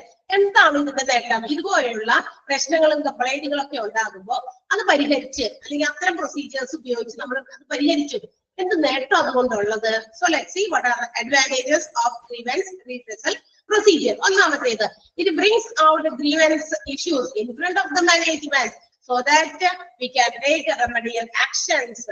Okay, അതായത് ഇത്തരം ഗ്രീവൻസുകൾ ഉണ്ടാകുമ്പോൾ അത് മാനേജ്മെന്റിന്റെ ശ്രദ്ധയിൽപ്പെടുത്തും ആൾക്കാരെ, എംപ്ലോയീസ്. അപ്പൊ എന്ത് പറ്റും? അതിന് നമുക്ക് എന്താണ് പ്രശ്നപരിഹാരം ഉണ്ടാക്കാം, അല്ലെങ്കിൽ റെമഡിയൽ ആയിട്ടുള്ള പരിഹരിക്കാനുള്ള ആക്ഷൻസ്, നടപടികൾ സ്വീകരിക്കാൻ പറ്റും. മാനേജ്മെന്റിന്റെ ശ്രദ്ധയിൽപ്പെടുത്തിയാലേ പ്രശ്നപരിഹാര നടപടികൾ സ്വീകരിക്കാനായിട്ട് പറ്റുള്ളൂ. അതൊരു നേട്ടം. അപ്പൊ ഗ്രീവൻസുകൾ നമ്മൾ പരിഹരിക്കാനുള്ള പ്രൊസീജിയേഴ്സ് തുടങ്ങുമ്പോൾ ആദ്യം തന്നെ ഇത് മാനേജ്മെന്റിന്റെ കയ്യിലെത്തണം. മാനേജ്മെന്റിന്റെ കയ്യിലെത്തിയാൽ അവർക്ക് റെമഡിയൽ ആക്ഷൻസ് എടുക്കാൻ പറ്റും. അതാണ് ഒന്നാമത്തെ നേട്ടം. അവരറിഞ്ഞാൽ തീർച്ചയായും നടപടികൾ സ്വീകരിക്കും. അതാണ് ഫസ്റ്റ് അഡ്വാൻറ്റേജ്. രണ്ടാമത്തെ എന്താ? Timely intervention by the management prevents minor grievances for assuming big proportions and becoming a dispute. ചെറിയ അതായത് ഇതുപോലെയുള്ള ചെറിയ നിസ്സാര പ്രശ്നമൊക്കെ ഉണ്ടാകുമ്പോൾ, അതായത് ടൈംലി ആയിട്ട് വളരെ കൃത്യസമയത്ത് മാനേജ്മെന്റ് ഇടപെട്ട് എന്താ പറയാ, ആ പ്രശ്നങ്ങൾ നമുക്ക് ചെറുതിലെ തലമുറയിലെ തന്നെ നുള്ളിക്കളയാൻ പറ്റും. അത് വലിയ ഇഷ്യൂസിലേക്ക് പോകാതെ, വലിയ തർക്കങ്ങളിലേക്ക് പോകാതെ നമുക്ക് ഒഴിവാക്കാൻ പറ്റും. Timely intervention of the management, അതാണ് പെട്ടെന്ന് ഇടപെടാൻ പറ്റും മാനേജ്മെന്റ്. അത്രയും മതി. അഡ്വാൻറ്റേജസില് ഫുള്ള് ഇങ്ങനെ നീട്ടിപ്പിടിച്ച് പഠിക്കണമെന്നൊന്നുമില്ല. ഒന്നാമത്തെ, it brings out issues in front of the management and take remedial actions. രണ്ടാമത്തേത്, timely intervention by the management. ശരിയായ സമയത്ത് മാനേജ്മെന്റ് ഇടപെടുന്നത് കൊണ്ട് പ്രിവെന്റ്സ് മൈനർ ഗ്രീവൻസസ്, ചെറിയ ഇതുപോലെയുള്ള പരാതികൾ ഒഴിവാകുന്നു. ഓക്കെ, അടുത്തത് എന്താ? It provides a formalised outlet for the employees psychological release to reduce their dissatisfaction. ഇങ്ങനെ പ്രശ്നങ്ങളൊക്കെ പെട്ടെന്ന് പരിഹരിക്കുമ്പോ എംപ്ലോയീസിന്റെ ഒരു മാനസിക ഒരു സംഘർഷം ഉണ്ടാവുമല്ലോ. ഇങ്ങനെ പ്രശ്നങ്ങളൊക്കെ വരുമ്പോ എംപ്ലോയീസ് തീർച്ചയായിട്ടും മെന്റലി അവര് ഡൗൺ ആയി പോകും. നമ്മൾക്ക് ഇത്തരം പ്രശ്നങ്ങൾ ഉണ്ടായി, മാനേജ്മെന്റ് കാണുന്നില്ല, ശ്രദ്ധിക്കുന്നില്ല, കേൾക്കുന്നില്ല എന്നൊക്കെ പറയുമ്പോൾ മെന്റലി നമുക്ക് മാനേജ്മെന്റിനോടും ഓർഗനൈസേഷനോടും ഉള്ള നമ്മളുടെ ആ ഒരു മതിപ്പും, അതുപോലെ നമ്മുടെ ആ ഒരു ഡെഡിക്കേഷനും, അല്ലെങ്കിൽ അങ്ങനെ ഒരുപാട് ഒരു മെന്റൽ ഒരു അറ്റാച്ച്മെന്റ് ഒക്കെ ഉണ്ടല്ലോ, റിലേഷൻ ഒക്കെ ഉണ്ട്. ഇതെല്ലാം എന്ത് ചെയ്യും? കോട്ടം നിൽക്കും. കാരണം എന്താ? നമുക്ക് ഉണ്ടായ അത്തരം പ്രശ്നങ്ങളെ പരിഹരിക്കാനായിട്ട് മാനേജ്മെന്റ് ഇടപെടുന്നില്ല. അത് it makes some psychological issues. നമുക്ക് മാനസികമായ വിഭ്രാന്തി, ബുദ്ധിമുട്ടൊക്കെ ഉണ്ടാകും. ഇവിടെ ഇങ്ങനെ റിഡ്രസൽ കൃത്യമായി നടന്നാൽ ആ ഒരു സൈക്കോളജിക്കൽ റിലീസാണ്. എന്താണ്? ഒരു സാറ്റിസ്ഫാക്ഷൻ ആണ്. ഒരു മെന്റൽ സ്ട്രെസ് കുറഞ്ഞു കിട്ടാം, അതുപോലെ തന്നെ ഡിസാറ്റിസ്ഫാക്ഷൻ കുറഞ്ഞു, തൃപ്തിക്കുറവൊക്കെ ഇല്ലാതാക്കാനായിട്ട് സാധിക്കും. ഓക്കെ, അപ്പോ എന്താ പറയാ, ശരിക്കും പറഞ്ഞു കഴിഞ്ഞാൽ ഒരു ഗ്രീവൻസ് സിസ്റ്റം നല്ല രീതിയിലാണെങ്കിൽ, വർക്ക് ചെയ്യുകയാണെങ്കിൽ, ഒരു വർക്കർക്ക് അവന്റെ ഇമോഷണൽ ആയിട്ടുള്ള വൈകാരികമായിട്ടുള്ള പ്രശ്നങ്ങളെ നമുക്ക് ആ സിസ്റ്റം ഉപയോഗിച്ച് കുറയ്ക്കാനും പറ്റും, അല്ലെ? വളരെയധികം നല്ല രീതിയിലുള്ള ഒരു ഗ്രീവൻസ് സിസ്റ്റം ആണെങ്കിൽ ചിലപ്പോൾ കുറയ്ക്കാൻ പറ്റും, ചിലപ്പോൾ കുറയ്ക്കാൻ പറ്റിയെന്ന് വരില്ല. നല്ല രീതിയിലുള്ളതാണെങ്കിൽ ആ പ്രശ്നങ്ങൾ പരിഹരിച്ചു കഴിഞ്ഞാൽ അത് ഇല്ലാതാക്കാനായിട്ട് സാധിക്കും. ഇമോഷണൽ ആയിട്ടുള്ള ഒരു സെക്യൂരിറ്റി ആൾക്ക് കിട്ടും. ഇമോഷണൽ സെക്യൂരിറ്റി എന്ന് പറഞ്ഞാൽ എന്താ? അതോടൊപ്പം തന്നെ എംപ്ലോയീസിന് കിട്ടുന്ന ഒരു മറ്റൊരു കാര്യം, ഇമോഷണൽ സെക്യൂരിറ്റി ഫീൽ ചെയ്യും. എന്ന് വെച്ചാൽ ഒരു നമുക്ക് നമ്മുടെ വികാരങ്ങളുടെ ഒരു സുരക്ഷിതത്വം. കണ്ടോ, ഞാനിപ്പോ ഒരു കാര്യം അങ്ങനെ എന്റെ മനസ്സിൽ തട്ടി പറഞ്ഞു, അതിനൊരു പരിഹാരം അവരെനിക്ക് തന്നു. സോ നമുക്കൊരു സുരക്ഷിതത്വ ബോധം, അല്ലെ? നമ്മൾ is A part of that organisation, നമ്മുടെ ഓർഗനൈസേഷന്റെ ഒരു ഭാഗമാണ്, നമ്മളെ എപ്പോ വേണമെങ്കിലും സപ്പോർട്ട് ചെയ്യാൻ അവർ കൂടെയുണ്ട് എന്നൊരു ഫീലിംഗ് എംപ്ലോയീസിന്റെ മനസ്സിൽ വരും, അല്ലെ? അപ്പൊ കുറച്ചുകൂടി അഭേദ്യമായൊരു ബന്ധത്തോടെ ജോലി ചെയ്യാനായിട്ട് എംപ്ലോയീസിന് സാധിക്കും. അങ്ങനെയല്ലേ? ആലോചിച്ച് നോക്കിയാൽ നിങ്ങള്, നമ്മള് ഒരു ജോലി സ്ഥാപനത്തിൽ വരുന്നു, വെറുതെ കുറെ ജോലി ചെയ്തിട്ട് തിരിച്ചു പോകുന്നു. മാനേജ്മെന്റ് നമ്മളുടെ പ്രശ്നങ്ങളെയോ കാണുകയോ കേൾക്കുകയോ അല്ലെങ്കിൽ പരിഹരിക്കുകയോ ചെയ്യാതെ അങ്ങനെ വന്നു പോകുന്നു. ഇങ്ങനെ വന്നിട്ട് കുറെ കാര്യങ്ങൾ ചെയ്യുന്നു, പോകുന്നു, പിറ്റേഴ്സ് വരുന്നു, വീണ്ടും പോകുന്നു, ഇതൊക്കെ ചെയ്യുന്നു, അല്ലെ? അപ്പൊ നമ്മളുടെ മനസ്സിൽ ഇതെന്താ ഇങ്ങനെയൊക്കെ ചെയ്ത് ഒരു, അല്ലെ, നമുക്കൊരു ബന്ധവുമില്ല. ഇവിടുന്ന് അങ്ങോട്ട് പുറത്തോട്ട് ഇറങ്ങി കഴിഞ്ഞാൽ ആ ഒരു ഇത് കഴിഞ്ഞു, പിന്നെ നമ്മളുടെ ജോലി കഴിഞ്ഞു, നമ്മൾ പോയിരുന്നു, ധരിച്ചോളൂ, അത്രയും മതി ബന്ധം എന്ന രീതിയാവും. അതേസമയം നമ്മൾ ഏതെങ്കിലും രീതിയിൽ ബുദ്ധിമുട്ടുന്ന ഒരു അവസ്ഥ ഓർഗനൈസേഷനിൽ ഉണ്ടായാൽ, ഓർഗനൈസേഷൻ സംബന്ധമായതാണ് കേട്ടോ കൂടുതലും. അപ്പൊ ഓർഗനൈസേഷൻ സംബന്ധമായിട്ട് ചിലപ്പോൾ കൂടെ ജോലി ചെയ്യുന്ന ജോലിക്കാരായിരിക്കാം, മാനേജ്മെന്റിന്റെ ഭാഗത്തുനിന്ന് ഉണ്ടാകുന്ന എന്തെങ്കിലും ഫോൾട്ട് കൊണ്ടായിരിക്കാം. നമുക്ക് അങ്ങനെ ഒരു പ്രശ്നങ്ങൾ ഉണ്ടാകുമ്പോൾ നമുക്ക് സൈക്കോളജിക്കലി, നമുക്ക് മാനസികമായിട്ടുണ്ടാകുന്ന ഒരു സ്ട്രെസ്, അതുപോലെ തന്നെ ഫ്രസ്ട്രേഷൻ, അതൊക്കെ ആ ഒരു ഫീലിംഗ് വരും. അത് മാനേജ്മെന്റ് കണ്ടെത്തി അത് പരിഹരിക്കുകയാണെങ്കിൽ നമുക്കൊരു സെക്യൂരിറ്റി ഫീലിംഗ് ഓഫ് സെക്യൂരിറ്റി ആണ്. എന്താ, നമുക്കൊരു സുരക്ഷിതത്വ ബോധം. കണ്ടോ, നമ്മൾ അത്തരം പ്രശ്നങ്ങൾ പറഞ്ഞപ്പോ അത് പരിഹരിച്ചു തന്നു. ഓക്കെ, വളരെ നല്ലൊരു സൊല്യൂഷൻ നമുക്ക് അതിന് വേണ്ടി തന്നു. അപ്പൊ നമ്മൾ ആ ഒരു ഓർഗനൈസേഷൻ ഒരു ഭാഗമാണ്. നമ്മളോടൊപ്പം എന്നും നമ്മെ സപ്പോർട്ട് ചെയ്യാൻ ഉണ്ടാകും നമ്മുടെ ഓർഗനൈസേഷൻ. എന്റെ ജോലി സ്ഥാപനം എന്റെ അന്നമാണെന്നോ എന്റെ എല്ലാമാണെന്നോ ഒക്കെ ചിന്തിക്കാൻ ഒരു വക കൊടുക്കും. എന്ത്, നല്ല രീതിയിൽ റിഹേഴ്സൽ പ്രൊസീജിയർ ഒക്കെ നടന്നാൽ അത് മറ്റൊരു അഡ്വാൻറ്റേജ് ആണ്. ആ പോയിന്റ് മനസ്സിലായോ? മൂന്നാമത്തെ പോയിന്റ്. യെസ്, ആ സെന്റൻസ് ഒന്ന് അണ്ടർലൈൻ ചെയ്യണേ. എന്താ പറയാ, ആ പോയിന്റിന്റെ ഫുള്ളൊന്നും വേണ്ട. ഇറ്റ് പ്രൊവൈഡ്സ്, ഒന്നാമത്തെ പോയിന്റ് ഞാൻ പറയാട്ടോ. അഡ്വാൻറ്റേജസില് താഴെ പറയുന്ന ഏതൊക്കെയാണ് അഡ്വാൻറ്റേജസ് എന്നൊക്കെ പറഞ്ഞ ചോദ്യം കണ്ടിട്ടുണ്ട്, അതുകൊണ്ടാണ് ഞാൻ പറയുന്നത്. ഒന്ന്, it brings out grievance issues in front of the management so that remedial actions can be taken. അത് ഫുള്ളുണ്ട്. അടുത്തതില് timely intervention by the management prevents minor grievances. അത് മതി, അത്ര മതി. മൈനർ ഗ്രീവൻസുകൾ തടയാനായിട്ട് മാനേജ്മെന്റിന്റെ ടൈംലി ഇന്റർവെൻഷൻ ഹെൽപ്പ് ചെയ്യുന്നു. അടുത്തത്, it provides a formalised outlet for the employees psychological release to reduce their dissatisfaction. അത്രയും മതി. മനസ്സിലായോ? ഒരു സൈക്കോളജിക്കൽ ആയിട്ടുള്ള സ്ട്രെസ് റിലീസ് ചെയ്യാനൊക്കെ അവർക്ക് പറ്റും, ഡിസാറ്റിസ്ഫാക്ഷൻ ഇല്ലാണ്ടാക്കാൻ പറ്റും. ഇനി അടുത്ത നാലാമത്തെ പോയിന്റ് ആണ്, it facilitates the establishment and maintenance of conducive working environment. എന്താ പറയുന്നത്, അതായത് ഒരു നല്ലൊരു വർക്കിംഗ് എൻവയോൺമെന്റ്. വർക്കിംഗ് എൻവയോൺമെന്റ് എന്ന് പറഞ്ഞാൽ എന്താ, ജോലി ചെയ്യുന്ന ചുറ്റുപാട് അല്ലെ, ആ ചുറ്റുപാട് വളരെ നല്ല രീതിയിൽ നമുക്ക് എന്താ പറയാ, നമ്മള് എന്ത് ജോലിയാണോ ചെയ്യുന്നത് ആ ജോലി അത് കൃത്യമായിട്ട് ചെയ്യാനും, അതുപോലെ തന്നെ നമ്മൾ ഇതുപോലെയുള്ള നല്ല രീതിയിലുള്ള ഗ്രീവൻസ് എസ്റ്റാബ്ലിഷ് ചെയ്യാം. ഗ്രീവൻസ് റീഡ്രസൽ പ്രൊസീജിയർ നല്ല രീതിയിൽ എസ്റ്റാബ്ലിഷ് ചെയ്തു, അത് നല്ല രീതിയിൽ മെയിൻറ്റെയിൻ ചെയ്ത് കൊണ്ടുപോകുകയാണെങ്കിൽ ഒരു എന്താ പറയാ, ഒരു വർക്കിംഗ് എൻവയോൺമെന്റ് നമുക്ക് നല്ല രീതിയിൽ ആക്കാൻ പറ്റും. നല്ല വർക്കിംഗ് കണ്ടീഷൻസ്, നല്ലൊരു അറ്റ്മോസ്ഫിയർ ചുറ്റുപാട് നമുക്ക് ഓർഗനൈസേഷനിൽ ഫീൽ ചെയ്യും കേട്ടോ. അതും ഗ്രീവൻസ് റീഡ്രസൽ പ്രൊസീജിയറിന്റെ മറ്റൊരു അഡ്വാൻറ്റേജ് ആണ്. ഒരു കൺഡ്യൂസീവ് വർക്കിംഗ് എൻവയോൺമെന്റ് എന്ന് വെച്ചാൽ ഒരു good perfect working condition provide ചെയ്യും. ഓക്കെ, അതാണ് അടുത്ത പോയിന്റ് 4. നെക്സ്റ്റ്, അഞ്ചാമത്തേത്, it helps the management to identify the attitudes and feelings of employees regarding the organizational policies, rules and practices. അതായത് ഒരു ഓർഗനൈസേഷനിലെ എന്തൊക്കെ നിയമങ്ങളുണ്ട്, എന്തൊക്കെ പ്രൊസീജിയേഴ്സ് ഉണ്ട്, അത് എന്തൊക്കെയാണ് എംപ്ലോയീസ് ഫോളോ ചെയ്യേണ്ടത്, ആ ഒരു കാര്യങ്ങള്, അതുപോലെ എംപ്ലോയീസിന്റെ ആറ്റിറ്റ്യൂഡ്സ്, മനോഭാവം, അവരുടെ ഫീലിങ്സ്, ഇതൊക്കെ മനസ്സിലാക്കാനും മാനേജ്മെന്റിന് സഹായിക്കും. കാരണം എന്താ, അതായത് ഗ്രീവൻസുകൾ ഹാൻഡിൽ ചെയ്യുമ്പോൾ മാനേജ്മെന്റിന്റെ എതിരെ എന്തുകൊണ്ട്, ഏത് കാരണങ്ങൾ കൊണ്ടാണ്, അല്ലെങ്കിൽ അവർ എങ്ങനെ ഫീൽ ചെയ്തുകൊണ്ടാണ് ഇങ്ങനെ ഒരു ബുദ്ധിമുട്ട് നമ്മുടെ ഓർഗനൈസേഷൻ ഉണ്ടായി കേട്ടോ. അപ്പൊ ഫീലിങ്സ് മനസ്സിലാക്കാൻ, എംപ്ലോയീസിന്റെ ഫീലിങ്സ് മനസ്സിലാക്കാനും അവരുടെ ആറ്റിറ്റ്യൂഡ് മനസ്സിലാക്കാനും ഒക്കെ മാനേജ്മെന്റിന് സഹായിക്കുന്നു എന്നുള്ളതാണ്. ഓക്കെ, അത് മറ്റൊരു അഡ്വാൻറ്റേജ് ആണ്.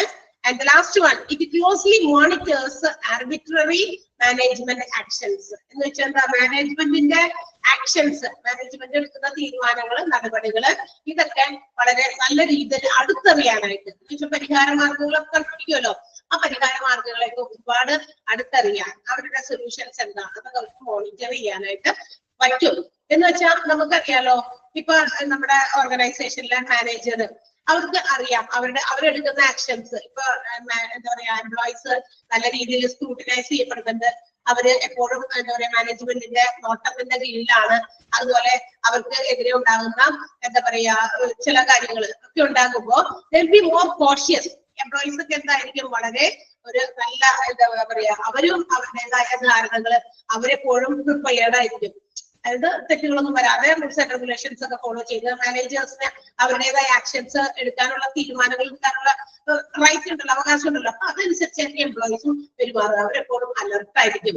അപ്പൊ നല്ലൊരു ഡിസിഷനിലേക്ക് എത്താനായിട്ട് മാനേജ്മെന്റിന് അത് ഹെൽപ്പ് ചെയ്യും. അപ്പൊ ഏത് മാനേജ്മെന്റിന്റെ ആക്ഷൻസ് ആണെങ്കിലും അത് കൃത്യമായിട്ട് നേരിട്ട് മോണിറ്റർ ചെയ്യാനും എംപ്ലോയീസിനും സാധിക്കുകയും ചെയ്യും. കാരണം ഇന്ന സംഭവം ഉണ്ടായപ്പോ ഇന്ന നടപടിയാണ് മാനേജ്മെന്റ് സ്വീകരിച്ചത് കണ്ടോ.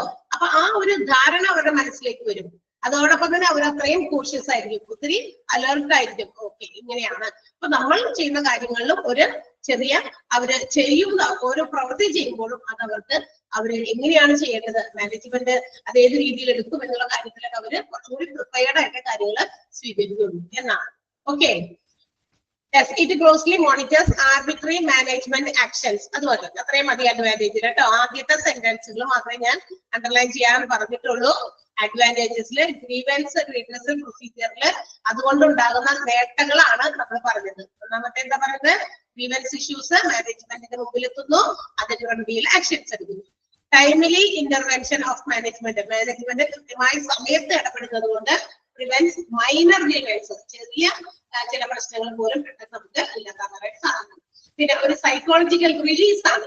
അതായത് ഇത്തരം പ്രശ്നങ്ങൾ പരിഹരിച്ചു കഴിയുമ്പോൾ എംപ്ലോയീസിന് അവരുടേതായ ഒരു സൈക്കോളജിക്കൽ ആയിട്ടുള്ള ഒരു റിലീസ്, മാനസികമായിട്ടുള്ള ഒരു എന്താ പറയുക, ഒരു സ്വാതന്ത്ര്യം അവർക്ക് കിട്ടുന്നു. മനസ്സിലാക്കാനായിട്ട് ഭയങ്കര അമർഷമോ ദേഷ്യമോ ഒത്തിരി വികാരങ്ങൾ ഒരുമിച്ച് കൊണ്ട് നടക്കുകയായിരുന്നു. പക്ഷെ ഇത്തരം സൊല്യൂഷൻസ് നല്ല രീതിയിൽ കറക്റ്റ് ആയിട്ട് കൊടുത്തു കഴിയുമ്പോൾ അതൊരു ഫ്രീ ആകുന്നു, ഒരു തുറന്ന മനസ്സാകും എന്നുള്ളതാണ്. ഓക്കെ, പിന്നെ ഒരു നല്ല establishment of grievance redressal procedure, നല്ല രീതിയിലുള്ള ഗ്രീവൻസ് റിഡ്രസൽ പ്രൊസീജിയർ, അതിന്റെ എസ്റ്റാബ്ലിഷ്മെന്റ് മെയിൻ്റനൻസ് ഒക്കെ കൃത്യമാണെങ്കിൽ അതൊരു നല്ല വർക്കിംഗ് എൻവയോൺമെന്റ് ആയിരിക്കും പ്രൊവൈഡ് ചെയ്യുക. ഓക്കെ, ഇനി എംപ്ലോയീസിന്റെ ഫീലിങ്സ്, അവരുടെ ആറ്റിറ്റ്യൂഡ്സ് ഒക്കെ മനസ്സിലാക്കാൻ, ഓർഗനൈസേഷൻ പോളിസി ഒക്കെ ഫോളോ ചെയ്യുന്നുണ്ടോ ഇതൊക്കെ മനസ്സിലാക്കാനായിട്ട് ഹെൽപ്പ് ചെയ്യുന്നു മാനേജ്മെന്റിന്. And the last one, it closely monitors arbitrary management actions. മാനേജ്മെന്റിന്റെ ആക്ഷൻസ്, അതിന്റെ വ്യവഹാരം, അതിന്റെ നടപടികൾ എങ്ങനെയൊക്കെയാണെന്ന് ക്ലോസ്ലി മോണിറ്റർ ചെയ്യാൻ എംപ്ലോയീസിനും സാധിക്കും. ഇന്ന സമയത്ത് അങ്ങനത്തെ ഇഷ്യൂ ഉണ്ടായപ്പോ ആ നടപടി എപ്പോഴും അങ്ങനെയാണ് സ്വീകരിച്ചത്, അപ്പൊ അതുകൊണ്ട് അതെങ്ങനെയാണ്, അപ്പൊ എല്ലാവരും അലർട്ട് ആകും, കോഷ്യസ് ആകും ചെയ്യുന്ന ജോലിയിലും ഓരോ കാര്യങ്ങൾ ചെയ്യുമ്പോഴൊക്കെ. ഓക്കെ, ഇത്രയും അഡ്വാൻറ്റേജസ് ആണ്, 6 അഡ്വാൻറ്റേജസ് ആണ് ഗ്രീവൻസ് റിഡ്രസൽ പ്രൊസീജിയർ കൊണ്ട് ഉള്ളത്. അഡ്വാൻറ്റേജസ് ഉണ്ട്, അതുപോലെ തന്നെ ഡിസ്അഡ്വാൻറ്റേജസ് ഉണ്ട്. എന്താണ് ഡിസ്അഡ്വാൻറ്റേജസ്? അപ്പൊ ആ ടോപ്പിക് കഴിഞ്ഞാൽ ഗ്രീവൻസ് കഴിഞ്ഞു. അടുത്ത നമ്മുടെ ചാപ്റ്ററിന്റെ ഹെഡിങ്ങിൽ നമ്മൾ പഠിച്ചിരിക്കുന്ന 2-3 കാര്യങ്ങളുണ്ട് കേട്ടോ. ഒന്ന് ഗ്രീവൻസ് ഹാൻഡിംഗ് ആണ്, മറ്റൊന്ന് എംപ്ലോയി ഡിസിപ്ലിൻ ആണ്. അത് കഴിഞ്ഞ് വരുന്നപ്പോ എംപ്ലോയി ഡിസിപ്ലിൻ ആണ്. ഓക്കെ, നമുക്ക് എടുക്കണോ ഇതിപ്പോ? ഡിസ്അഡ്വാൻറ്റേജസ് അല്ലെങ്കിൽ അടുത്ത ക്ലാസ്സിൽ പറഞ്ഞാൽ മതിയോ? മതി. 5 പോയിന്റ് ഉണ്ട്, മതി. Okay, yes. അപ്പൊ നമുക്ക് അടുത്ത ക്ലാസ്സിൽ ആ ഡിസ്അഡ്വാൻറ്റേജസ് കഴിഞ്ഞിട്ട് അതിന്റെ നെക്സ്റ്റ് ടോപ്പിക് ചാപ്റ്ററിന്റെ സെക്കൻഡ് ഹാഫ് ആണ്. ഒരു എന്താ പറയാ, ഒരു പകുതി ഭാഗത്ത് എത്തി.